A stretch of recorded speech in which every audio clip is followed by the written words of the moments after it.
Hi everyone, it's just gone 7, so I think we're gonna get going with this reading. Thank you all for being here. My name's Jasmine, I'm from Carcanet. I'm just gonna run over a couple of points about what's gonna happen and how the event's gonna work. But first, thank you all for being here. We really appreciate your support. So yeah, thank you. Okay, of course we're here to launch Sasha Dugdale's new book, Deformations. Wonderful book, you can see it back to front there. This is her new collection. We did just see this morning.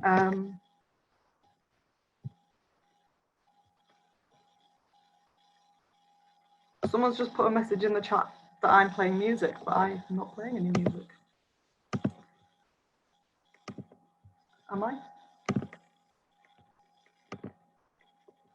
Sorry if I am. Okay, thank you. I'm not. Turn your music off if you want to hear the poems. Sorry about that. Today we saw the first review of Sasha Dugdale's book in Black Box Manifold, which is online. It's a really brilliant write-up, so do go and check out that review. So this evening, what's going to happen is this event's going to last about 1 hour. I will disappear in a second, and then Kathryn Maris will pop up. The wonderful Kathryn Maris, she is also a poet. You may know her. She's got a book out with Penguin, so do check that out. She's going to pop up and introduce Sasha, and then Sasha will read from the book. She's also going to show some text on screen, so that might fill your whole screen. If you do need to lip read or you want to see Sasha's face bigger, you can double click on her face.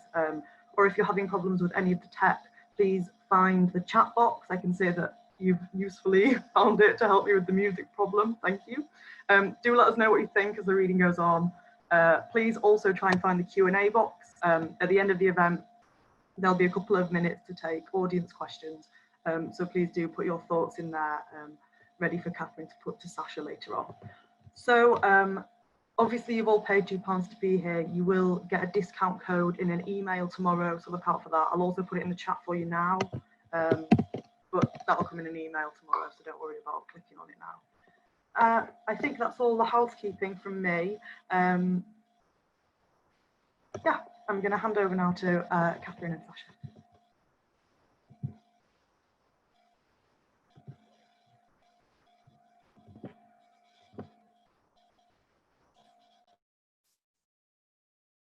Thanks, Jazz, and hi, everyone.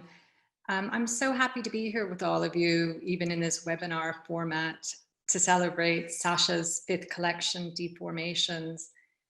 I've read, I've taught poems from, and I've loved all of Sasha's books, but this is her most risky and ambitious, and it's possibly my favorite.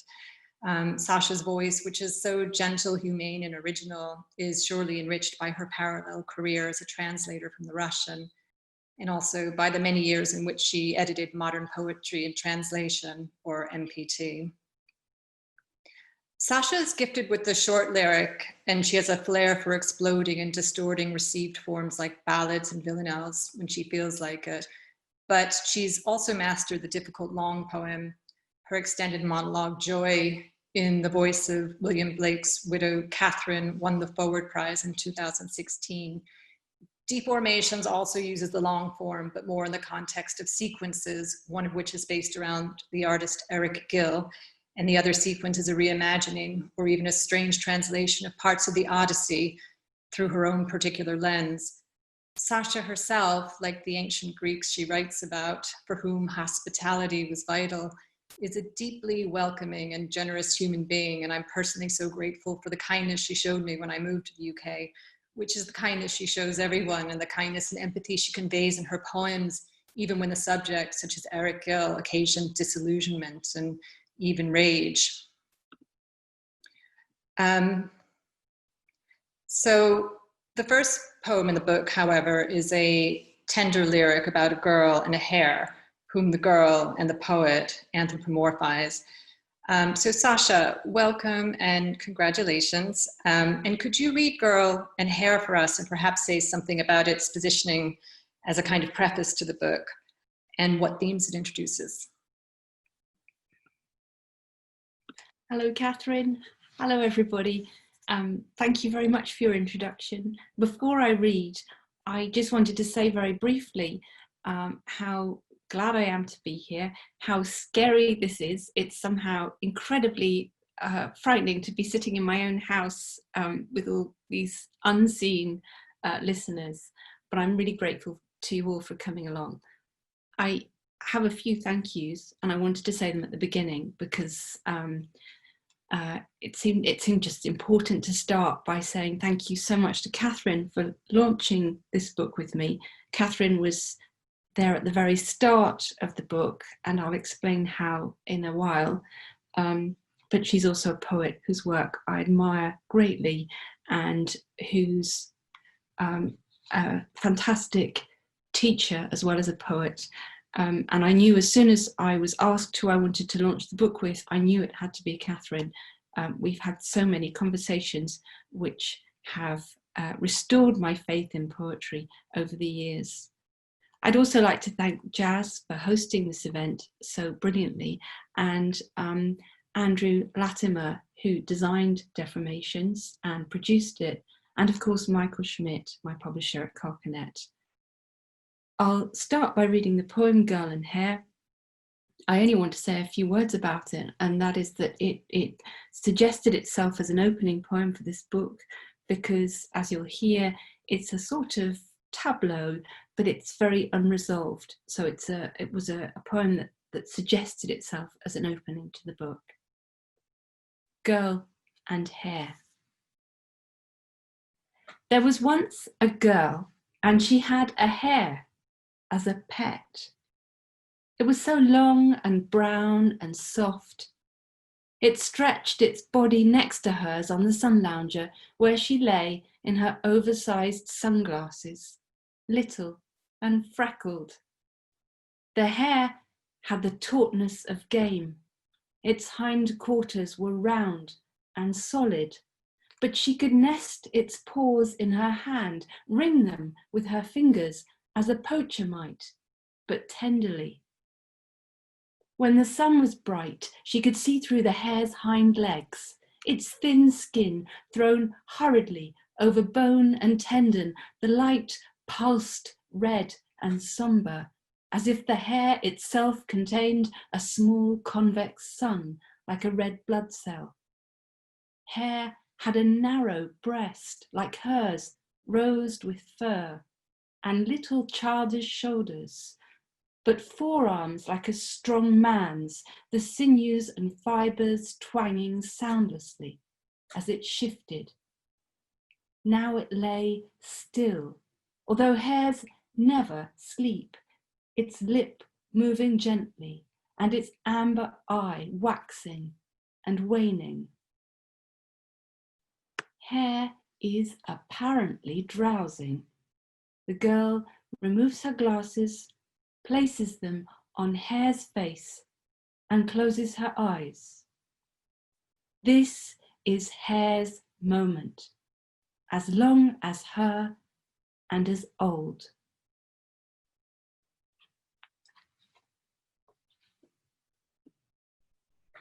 Thanks, Sasha. Thanks for the kind words too. And straight after this poem, Girl and Hair, which is a relatively gentle poem and a kind of tableau, as you say, the reader suddenly finds themselves in this deeply intense sequence about Eric Gill, the sculptor, typeface, designer, and printmaker of the arts and crafts movement, whose legacy has become more complicated because we now know he sexually abused his daughters. And I also remember the beginnings of this sequence. When you gave a talk on Eric Gill at a symposium I co-organized, in which I invited female poets and artists to talk about the ways they have reversed the default male gaze in art and poetry. And you later wrote this 20-poem sequence called Welfare Handbook, which Mal Journal published in its entirety last year. And I wondered if you could tell us more about the sequence and the different strands that come into it. And I think you were going to share your screen so we can see the poems. And yeah. Yes, I forgot to press screen share, yes. Okay, yeah, when you're ready. Yeah, so the sequence let me share my screen now so you can see. There we are. Oops. So that was the poem Girl and Hair. And 1 minute. There we are. So the sequence welfare handbook is at least obviously about Eric Gill, and as Kathryn mentioned, his legacy is complicated because although he's an artist from the first half of the 20th century, in 1989 the art historian Fiona McCarthy wrote a brilliant biography of Gill in which she revealed that he had serially sexually abused his daughters, so I was very concerned in this sequence, and that the origin of the sequence was an exhibition at the Ditchling Museum of Arts and Crafts, which is quite near to where I live, about abuse and art, and showing images from Gill's career as an artist, which related perhaps to his relationship with his daughters in particular.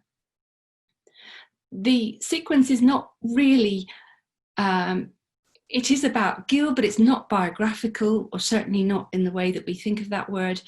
And in many ways, Gill is simply a kind of coat hook on which to hang some of the other ideas I had swirling around in my head after I saw that exhibition. And many of these I discussed with Kathryn. So I think one of the things that really preoccupied me was the idea, first of all, about how to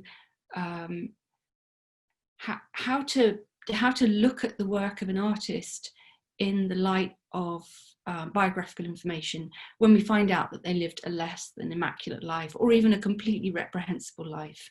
And that's complicated with Gill because he's a fine artist. At the moment you can see the image, the carrying of the cross, and you can see what a fine draftsman and a fine sculptor and letter cutter he was. So there's, how to re-evaluate, how to look at the work in light of the information that we have about his personal life. The other thing that occupied me was the idea of a national or a collective aesthetic. And Eric Gill was a foundational artist in this respect. He was extremely important in 20th century British art. He was also somebody who wrote a lot about aesthetics. And although we might see what he wrote about aesthetics as outmoded and rather odd now, certainly at the time they had a lot of currency. So I was also thinking about how to write about somebody who had such an effect on the British aesthetic, on the British art scene, and really on the way that we perceive art and British culture. So both of those things played into this sequence, Welfare Handbook. I had a very brief preface, which I've put here alongside a picture of Eric Gill, an Eric Gill picture called Girl in Bath 2, and that is actually a depiction of his daughter Petra. So that really brings to the fore all the issues I've mentioned, how to look at this work in the light of what we know of his life. This really rather eroticized picture of his daughter in the bath. The sequence, as I mentioned, is not really biographical. It's not in Eric Gill's voice either. It's in a sort of multitude of voices, really. What I've said in the note is that it's the voice of water, which is good for recording disaster. And that is how I wanted to phrase the idea that this is a sort of very slippery, slithery sort of subjectivity that moves between characters and voices in the sequence. I'm going to start by reading the opening poem from the sequence, and it's a poem really of intention.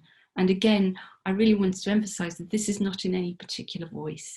It's a chorus of voices over the sequence.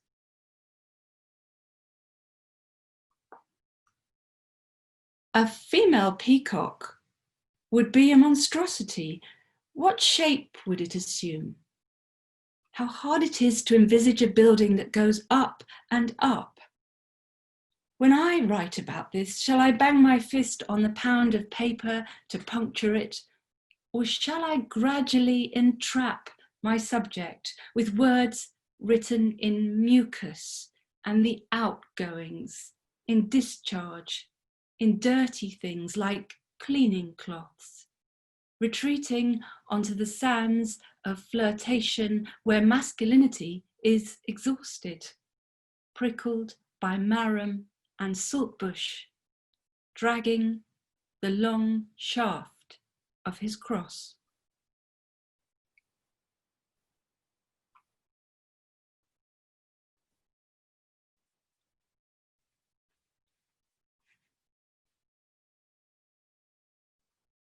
I'll continue with a second poem from that same welfare handbook sequence.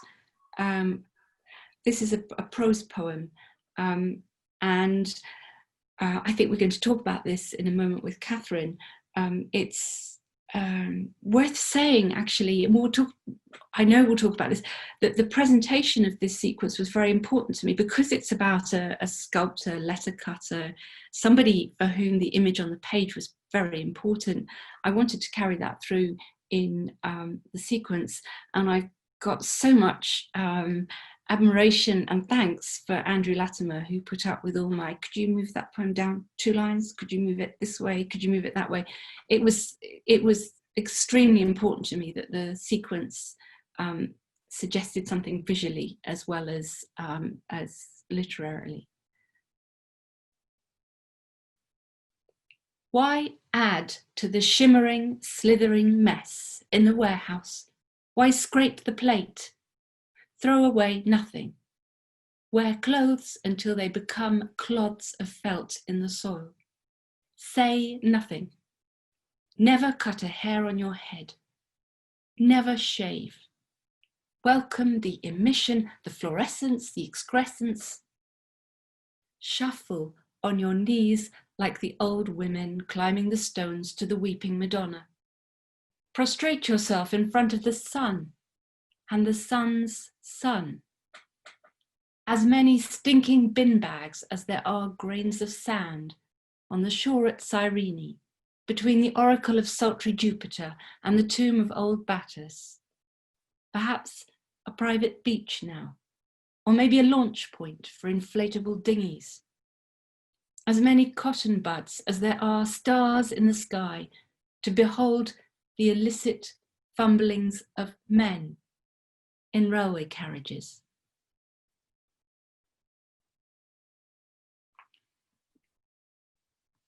Thanks, Sasha. I think that we've talked a little bit about,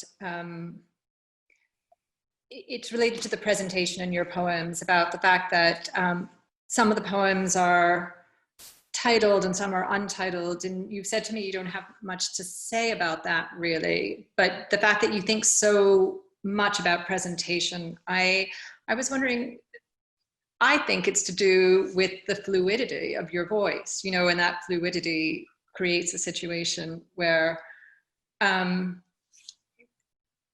something has a name, something else doesn't have a name. Like the things aren't kind of ordered in some prescriptive way. That's just, I just find that really interesting about the presentation of these poems, that some are titled and some aren't. But the second poem you read, the prose poem in the beautiful block in the center of the page, Why Add to the Shimmering, it seems to be a loose reworking and updating chronologically too of Catullus's Carmen 7, and has imagery like the inflatable dinghies that called to mind refugees. And I wonder, how does the Catullus framework and the refugee imagery relate to the Gill narrative? Or does it not even matter to you that much how it relates? Is it because it's such a chorus of voices? When we talked about this poem earlier to prepare, I was really glad to think about the poem a little bit more and where it had come from. I think it's a poem primarily about shame, and the sort of sense of wanting to hide yourself away in shame, and the various strategies that shame, the various clothes that shame wears. But the Catullus sequence, the Catullus part, comes, as you said, from Catullus 7, and it was a poem that I learned at school, and we all learned it off by heart. It's a poem of erotic love, and the original poem talks about how many kisses, as many as the as many of the grains of sand on the beach, as many as the stars in the sky. And we all learnt this age 14. It meant absolutely nothing to us. It was this, you know, famous poem. We all learnt it.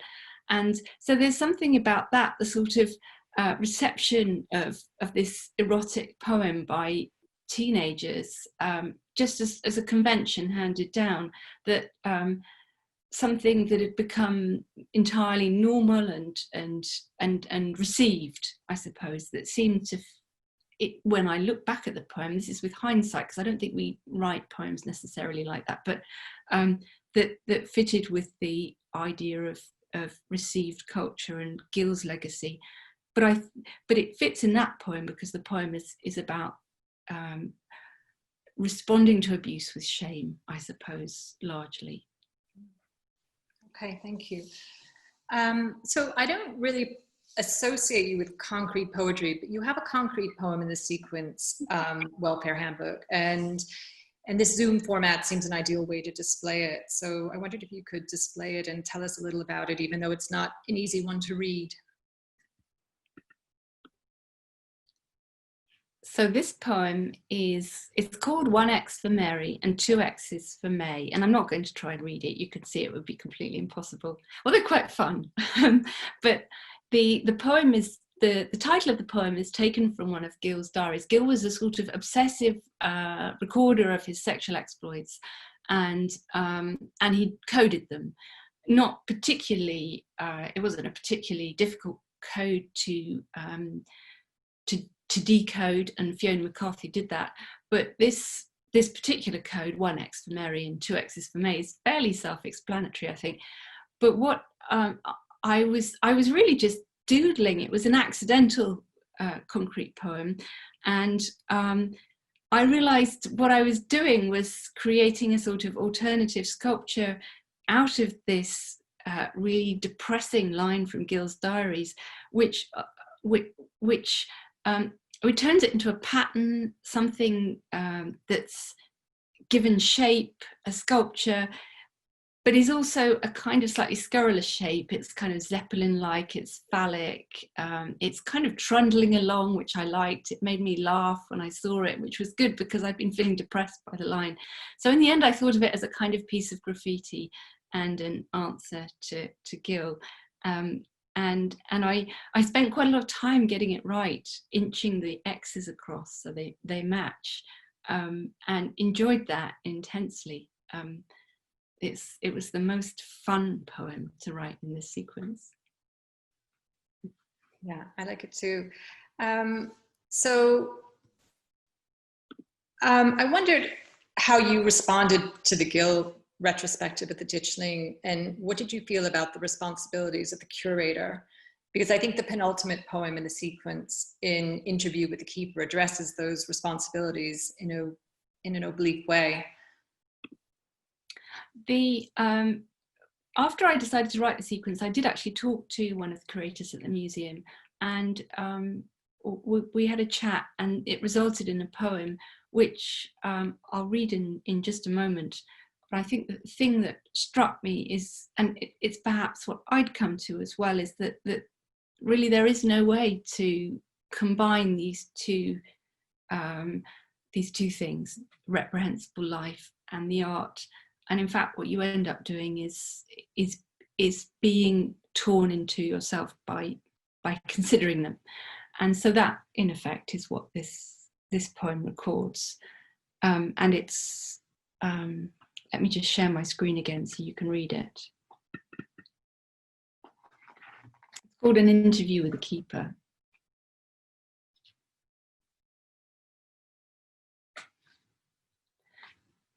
We spoke at length about the beast, how in the wild he would have been destroyed by predators alternatively might have starved, become susceptible to small infections, open wounds in his fine hide.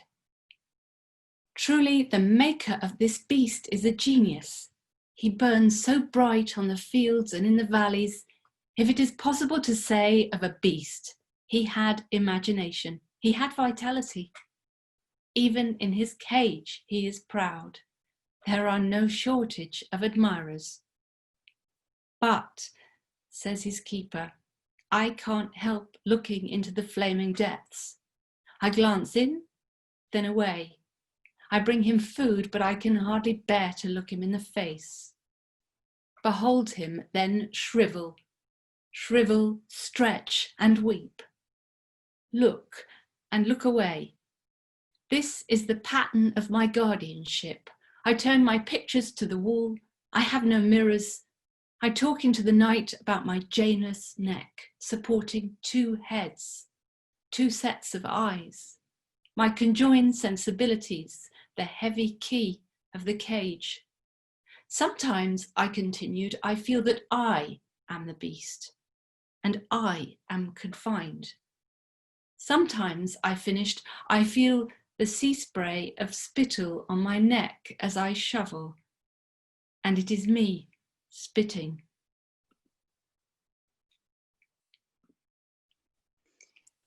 So I mentioned in my introduction that you have another long sequence in this collection. I'm intrigued by sequences because I find them a deeply attentive form of writing, as though one is trying very hard to understand something from different angles, as though to capture the alterity of that thing. And your Odyssey sequence is given the title Pity Sad. And I'd really like to know why the Odyssey appealed to you as subject matter and why you decided to call the sequence Pity Sad, and who the narrators are. And maybe you could read us a poem from the sequence. Thank you. Yes, the sequence actually grew out of the Gill sequence, although they have a very oblique relationship to each other.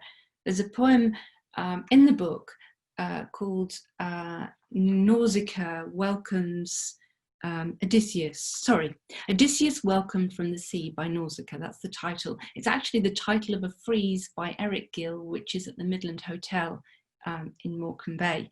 And the frieze depicts, as you can probably guess, Odysseus coming out of the sea and being greeted by Nausicaa. And so I wrote a poem about that, which I thought might be part of the Gill sequence, but wasn't. And then I started thinking about Odysseus, and I was drawn into writing a longer sequence about Odysseus.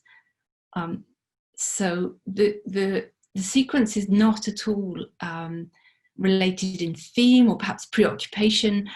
It is much more concerned with war, displacement, the displacement of people, and the effect of war on people. So Odysseus's name in this sequence, and you know that Odysseus often has epithets and that emphasizes his wiliness, his cunningness. In this sequence, he's called Pity Sad, and that comes from the letters PTSD, because I couldn't see how someone who lived through a 10-year war, or however many years it was, I'm having a moment, would not be intensely traumatized by war. So the poem is about the trauma of war and how it affects humans, and how displacement and all the other side effects of war affect humans. The first poem I'm going to read from this sequence, it doesn't have a title, and I should just say before I start that the poems all relate to incidences or chapters in the Odyssey, but very obliquely, and I haven't necessarily named those incidences. So this poem is about the point in the Odyssey where Odysseus's men eat the sun god's cattle and are therefore condemned to die. I haven't made that specific because it seemed to me that it could equally well be about war and how the ordinary foot soldier relates to war. So this poem is set on the island of the sun god. Oh, let me just find the poem so you can read along.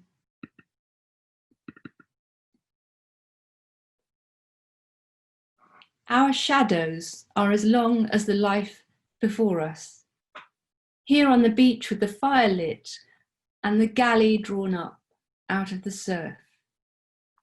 The kebabs are finished, the wine is passed from man to man, and although Pity Sad knows he is surrounded by corpses, men who have gambled their lives, still he takes sweet pleasure from their company, their lewd jokes.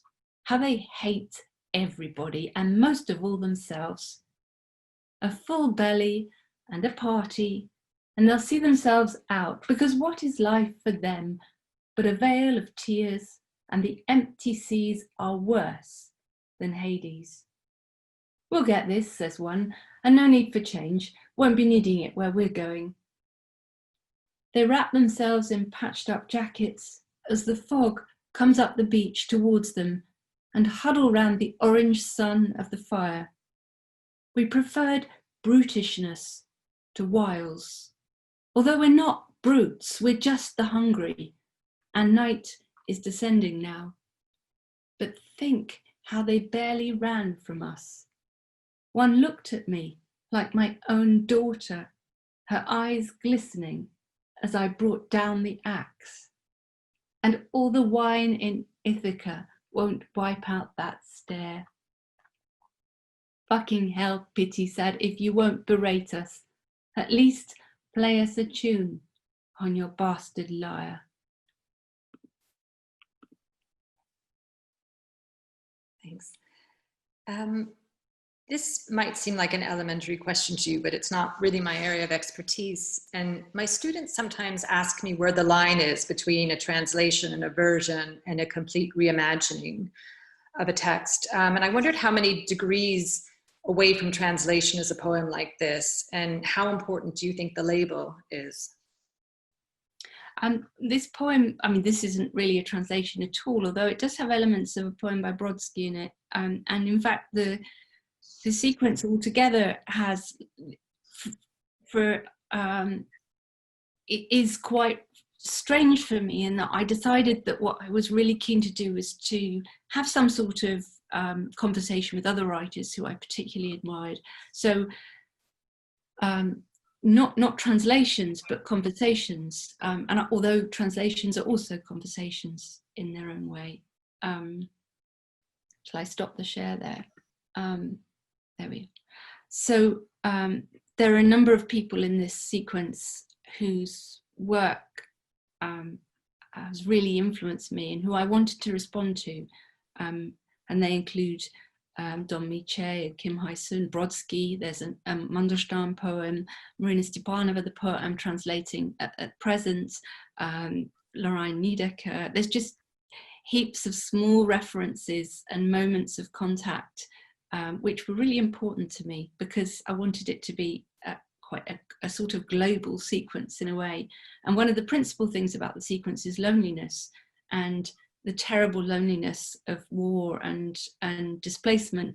And so somehow having this Republic of Letters built into the poems was a counterpoint to that. They're not translations, however. None of them are translations. I'm not necessarily a huge purist, but that seems to me to be in a very different category. Okay, thank you. Well, if you don't mind sharing the screen again, you have another concrete poem in this sequence, which is also a found poem. And I find that one fascinating. Maybe read it and say something about it. So this poem, I won't read it actually. It's a poem which is better off looked at than read. It's actually, it is a found poem. It was a report on troops' activity overseas. So the language comes completely from that report. The only thing I did was I rearranged it slightly into hexameters and put the caesura down the middle. And I also changed it so it no longer reflected the nationality of the original troops, but was about the Trojans and the Greeks. but it is a kind of real life happening. And when I rearranged it, again, it was a kind of accident, but the poem made a very nice cracked Grecian urn in shape. And I was really delighted by that. So that's how I wanted it on the page. So it faintly resembles a cracked urn. But as I said, the actual text is completely from a report. Okay. I guess you'll read one more poem from this sequence. Pity Sad, the one that's narrated by Odysseus. And then I wanted to ask you a question about it. I'll just scroll forward to Pity Sad. I'm really sorry, I'm not very good at screen sharing, so I haven't been very good at keeping up with the poems. I apologise. This poem is spoken by Pity Sad, and it's the penultimate poem. It's followed by a final poem by Penelope, in a way a sort of response to this.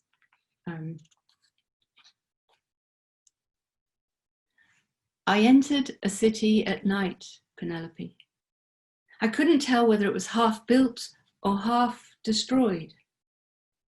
I ordered you killed, Penelope, as I felt your hips in my hands, your head under mine, as I stroked your hair and wondered if you were still alive.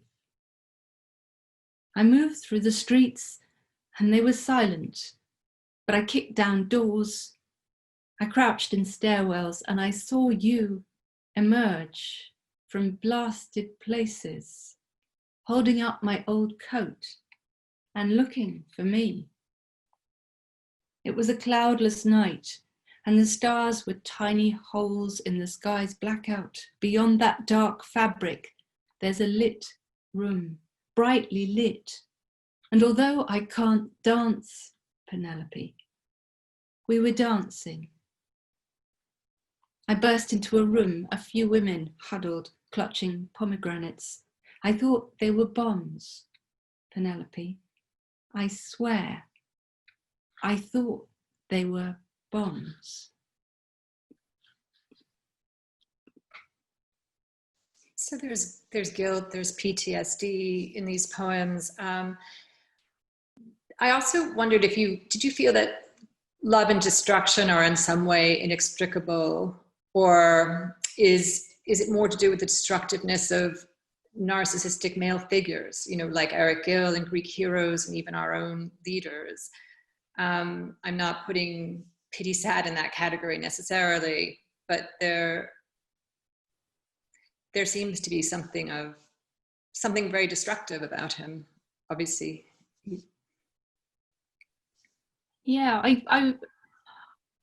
I think that there's a traditional link between those old chestnuts, love and death, because the more we love, the more our erotic love or love of life, the more we fear death, the more those two things seem to be counterpoints to me. But destruction and love, I feel that link is not something natural. That's something imposed, and to destroy, to protect what we love seems to me to be a kind of imposition and not a natural connection. So I suppose I was trying to think about that in the sequence Pity Sad, how those two pitted against each other perhaps shape the lives of those in war, and how in the end how maybe that's the central tragedy of war. So just as the book has a prefatory poem, Girl and Hair, it also has a kind of epilogue in the form of the final poem, The Fall of the Rebel Angels, which is also an ekphrastic poem, and which appeared in Candlestick Press's 10 Poems About Walking. Could you tell us something about the sculpture this poem was inspired by, and then read us this poem, and then I have a question I want to ask you about it. I'll just share the screen because I have a picture of the image. So this is a sculpture by an artist called Rachel Kneebone, and it's called 399 Days, and I saw it in the Victoria and Albert Museum. It was in the foyer, and Rachel Kneebone is a ceramicist, and I really love her sculptures, and I was trying to write a poem about walking. I'm a really passionate walker, and I wanted to write something that would express that passion for walking, and I couldn't do it. It was perhaps too close to me, and it was only when I looked at this image. I've been thinking about William Blake as well, and his Rebel Angels, his fall of Rebel Angels, and it came to me that I could shape a poem about walking through this image and through the William Blake. And the poem is called Fall of the Rebel Angels, and as Kathryn said, it's the final poem in the book, and it stands outside the sequences, and I'll read it now. They didn't fall. It wasn't a pillar of legs and arms, a downpour of limbs, a shaft of flesh like a rainstorm, dark over the sea. No, they walked. They shouldered packs, laced boots, adjusted straps.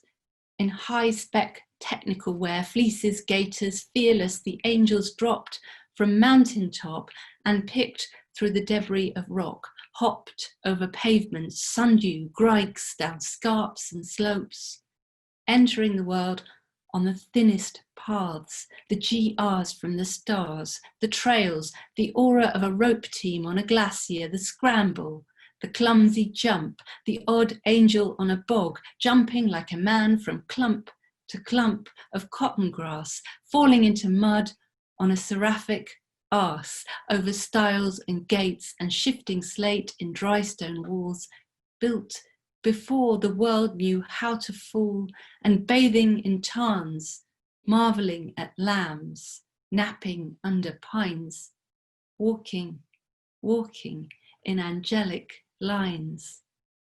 And when they slept, their up till then unused legs kept walking in their sleep. Their dreams were of rights of way.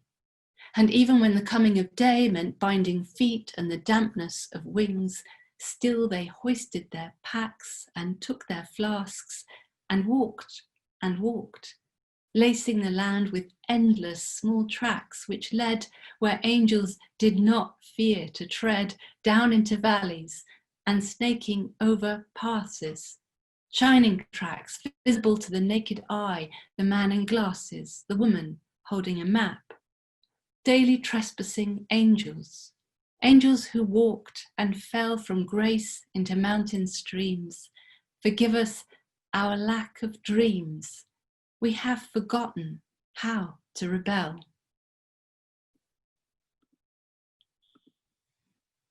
Thanks, Sasha. I know you said that walking, well, I know walking is very important to you and you felt it was difficult to write about it directly. But I feel that in some of your previous books, walking is kind of implicit because they're so much about the geography of where you live, some of them, and those poems can veer into the territory of environmental poetry or even a kind of geographical record of a particular place. But I wondered if this walking poem is more of a call to protest. And we can say that all poetry is political, but this collection feels to me like you're most overtly political. Does that sound right to you, do you think? Yeah, I think probably. I think it's the first time that I've overtly tackled a lot of things that I've thought a great deal about and written about, but I've perhaps there's a sort of point where you think they need saying perhaps louder or in a more definite way, and certainly the age pushes us towards that. Yeah. Okay. Walking as protest, because it's a massive protest, isn't it? It's a protest against kind of modernization and the modern world, and it's a protest against fast living, but it's also an individual activity, and something that takes time. In fact, it kind of measures time. And I was thinking that the other day because we did a long walk, and I was thinking how it's the only activity where time and activity are absolutely linked, because you know, for example, that in 3 hours walking at this pace, you'll be at this point, and you will have been utterly occupied with that activity. So there's something about it which is so sort of basic and pared back, which allows you space for different directions and more radical ways of thinking about things. So perhaps it's something to do with that. Thanks, Sasha, and thanks for the really beautiful readings of your poems in this book.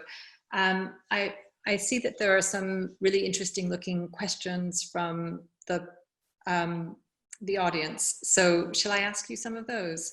Yeah. Okay. So James Womack has a question, and I wish I had thought to ask you this question. He asked, okay, so you have Gill here, you have Blake in Joy, Turner in Notebook, Gwen John in The Estate, and so on.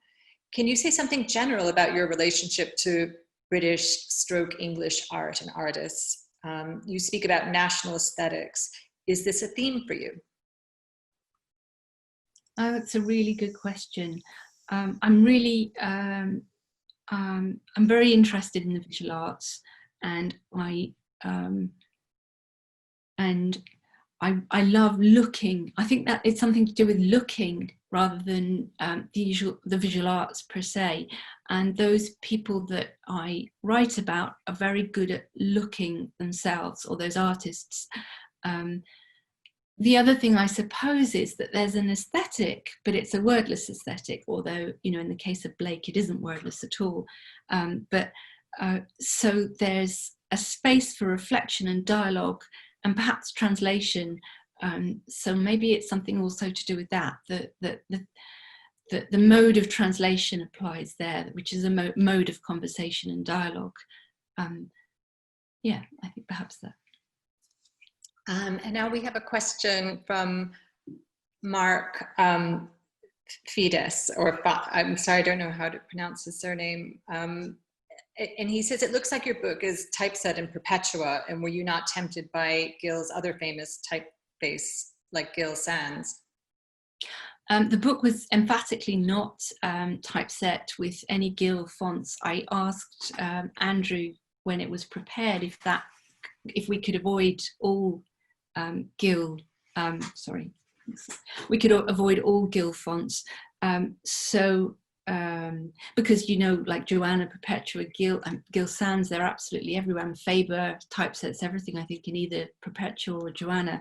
But this is absolutely not a Gill font. And while I'm speaking, I'm desperately trying to remember what it is. I think the outside is Baskerville, and there's another font inside, but it is really not an Eric Gill font. I was very certain about that because it seemed like a very peculiar thing to do, to present the work in a typeface by Gill. Futura. I don't know, actually, Mina. Thank you for that. I don't know if it's Futura. I'm sorry. Anthony Howell was asking about, is there a more nuanced way to think about this abuse? So within incest, he says we could be talking violence or statutory rape or something that's almost more consensual. So he feels that it's our job as poets to kind of question the complicated nature of these things, and he wonders if you've done that he feels that you probably have done that in your Gill sequence. And that brings to mind what you told me about one of his daughters in your research not viewing it as abuse. Yeah, one of his daughters, when in the 89, when the book was published, and then in the 90s, when this was talked about more widely, one of his daughters, who was still alive, said that she didn't feel she was a victim, and she lived a very full life, and she had no sense of regret. And in fact, in the poem Nausicaa, the one I mentioned, that poem is in part about this statement that I am not a victim, because of course she has every right not to be a victim of of this. I should say that what Gill did was illegal then, was a criminal act then, and is a criminal act now. So it's not the case, as is sometimes argued, that this is applying modern morals to a situation in the past. It was definitely illegal then as well. So I don't think that there's any reason not to kind of be clear about that. I have tried in the sequence to, because also the sequence is not really in that strict sense biographical. So I've tried to think about it from different points of view and to consider it.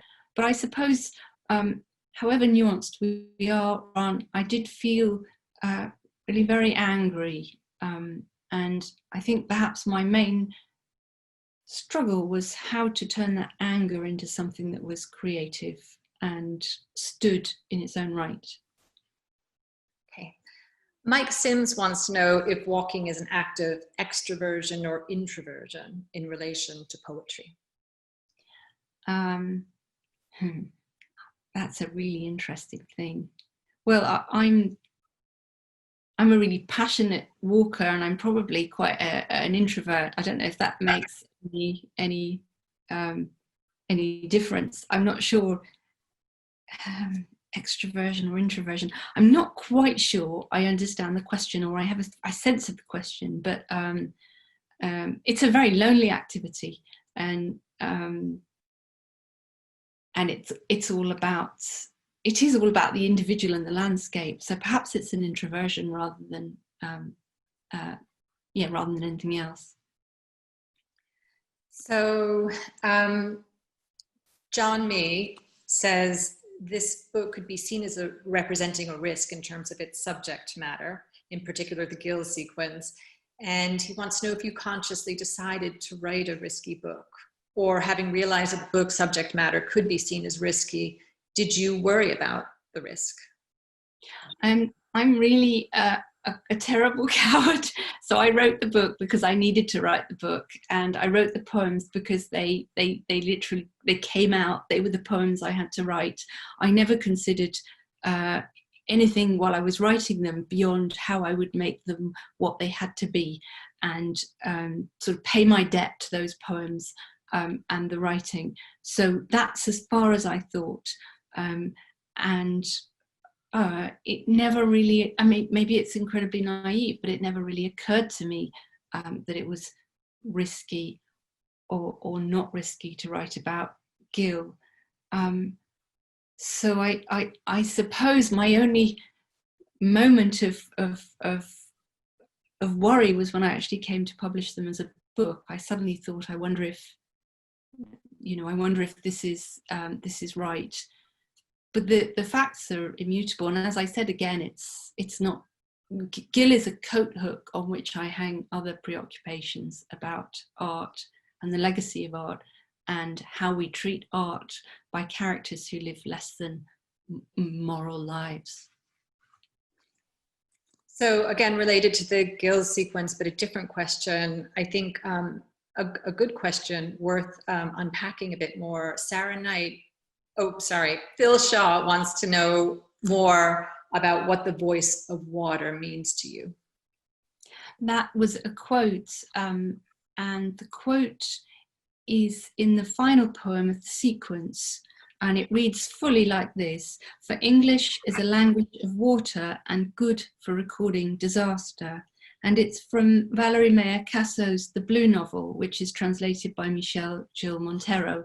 And I wanted to end the sequence on a quote by somebody else, and a translated quote. So not just by somebody else, but a quote that had been through a translation by another person, because there was a sort of principle at stake here, which was that it would not be the work of a charismatic single voice, that it would be the work of a multitude.